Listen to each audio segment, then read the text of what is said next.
ഖബറില് അള്ളാന്റെ പരിശുദ്ധ റസൂല് പറയുന്നു, എന്താ കാരണം എന്നറിയോ?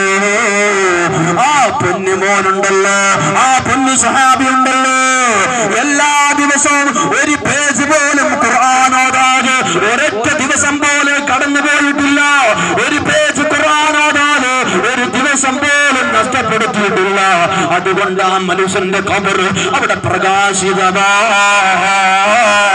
പ്രകാശിച്ചു കൊണ്ടിരിക്കുമെന്ന് പറയുമ്പോൾ എന്റെ പ്രിയപ്പെട്ടവരെ, ഫേസ്ബുക്കിൽ ഇരുന്ന് കൊണ്ട് സമയം നഷ്ടപ്പെടുത്തുമ്പോ അള്ളാന്റെ ബുക്കായ ഖുർആൻ ഉണ്ടല്ലോ, ഓ ഖുർആൻ ഒരൊറ്റ പേജെങ്കിലും ഓതിക്കൂടെ, ഒരൊറ്റ പേജെങ്കിലും ദിവസവും ഓതിക്കൂടെ.